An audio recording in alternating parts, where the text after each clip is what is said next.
Welcome back to my channel, and let's tune into tarot for the month of August 2021 for anyone with a sun, moon, or rising sign in the sign of Taurus. This reading is for you. Keep in mind this is a general forecast, so it will not resonate with everyone, but take what resonates, leave the rest behind for someone else. I do hope you find some guidance and insight for your month ahead, and let's go ahead and jump in. So for the first week of the month, Taurus, we have the Nine of Wands reversed. So this is a card of experiencing some immense pressure from outside influences. So much pressure that it almost feels like you're being beaten into submission to follow something that you don't actually want to do. In the upright version of the card, you may be experiencing this outside pressure. However, you're standing your ground and you're standing up for what you believe in, and you're not letting you're not getting pushed around so much. In the reverse position, you're having to buckle beneath the pressure because it's so immense. You're having to surrender to that pressure and kind of cave. Another variation of this card that I've sort of extracted from it before is almost this element of feeling susceptible to illness or susceptible to environmental toxins or just like extraneous factors that really drain you. So you might be dealing with energy vampires, just like people that come into your field or into your life that just suck the energy right out of you. They're talking about their problems constantly, and you're having to be a support person for them. And it's just very depleting. So it could be that, it could be just a lot of environmental toxins in your general vicinity that you want to be mindful of. And so it's important in this first week to make sure you're sleeping well as well as you can be, drinking a lot of water, eating healthy foods, and just trying to bolster your constitution as much as possible. This card has been coming out a lot, so I've been like giving that message quite a bit over the last couple months. In the next week, or the second week of the month, Taurus, we have the Knight of Wands reversed. So yeah, after this initial kind of beatdown in the first week, you're lacking energy in the second week as well. You're lacking motivation. You don't have that drive to get up and go. And so yeah, you're still feeling tired and depleted. You may even be recovering from an illness potentially in the second week. So just take it easy. Sometimes with the Knight of Wands in the upright position, the Knight has this reputation of just like jumping or leaping into battle or leaping before he looks. And so you're not really thinking about the consequences. You can be a bit reckless sometimes.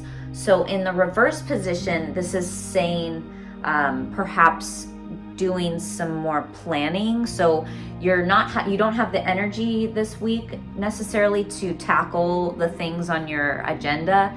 And so if you can kind of outline an action plan for when you do have that energy back, then it will make things a little bit more streamlined. So you can kind of hit the ground running when you do have that energy. And then in the third week, we've got the Queen of Cups reversed. So this is feeling overwhelmed with emotions. It's putting your heart above your head.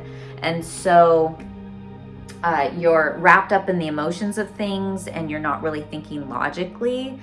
So yeah, it's almost like, you're experiencing this outside pressure to conduct yourself in a certain way or move in a direction that you're not totally comfortable with.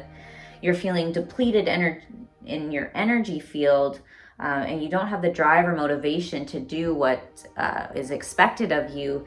And then you're feeling overwhelmed with emotions. So it's kind of looking to be a bit of a roller coaster type of month, and there's a lot going on. So one thing about the Queen of Cups reversed is that sometimes it can indicate a motherly figure.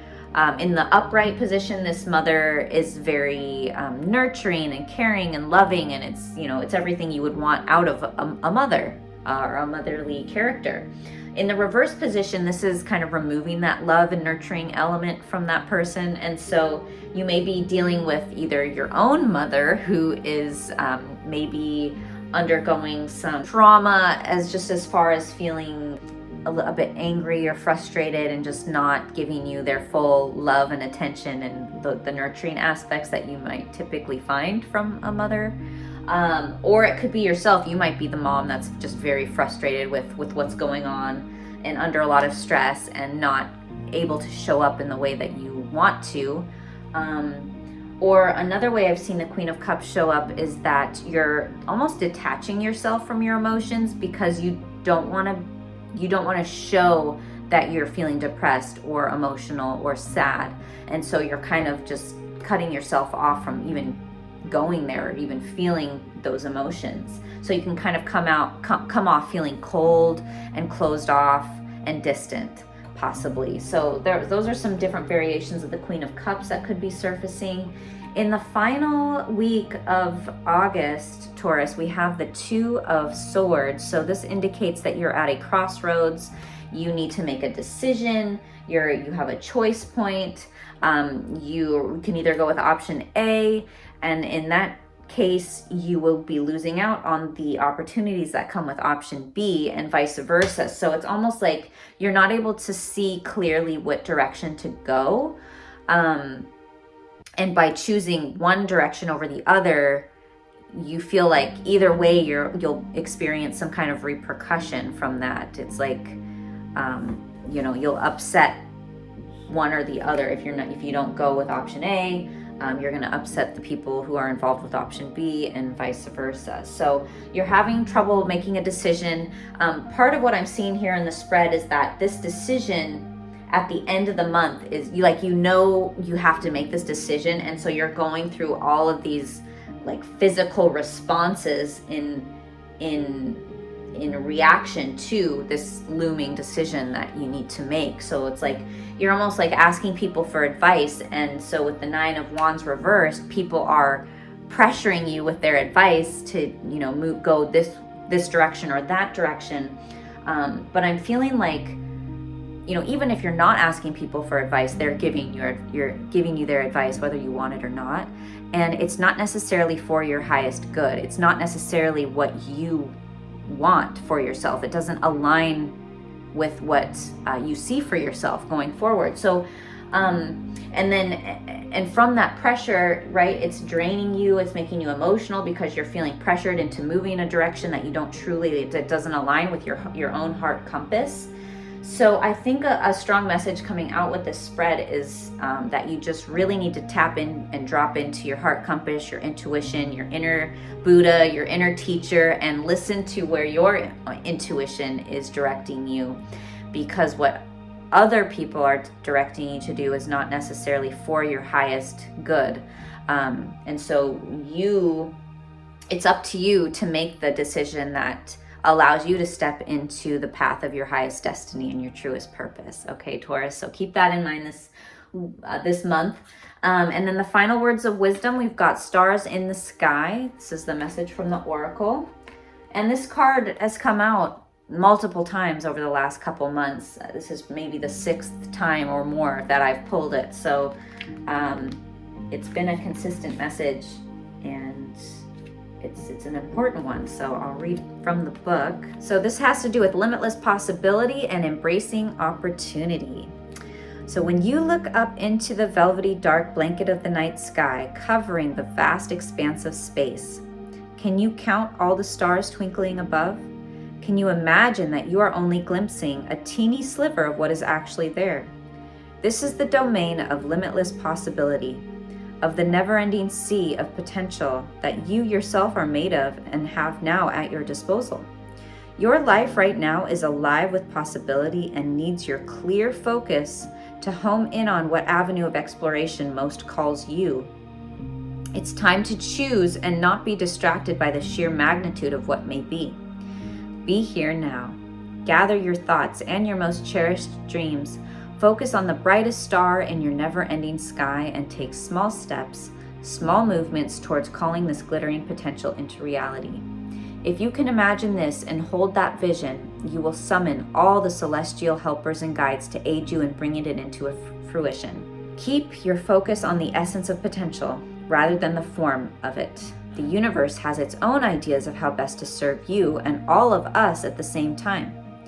Trust this as fact rather than theory, and you ought not act surprised when your dreams come true, for they surely will, exactly how you need them to.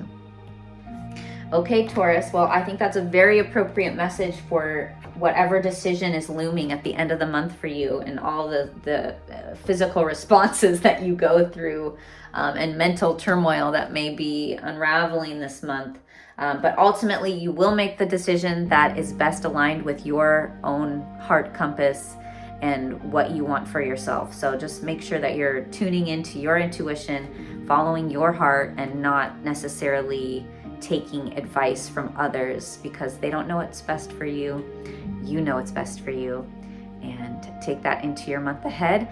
Do give this video a thumbs up if it resonates with you. Comment below, let me know how your month unfolds. Share this with any of your Taurus friends, and thank you for tuning in. I'll talk to you guys next month. Take care.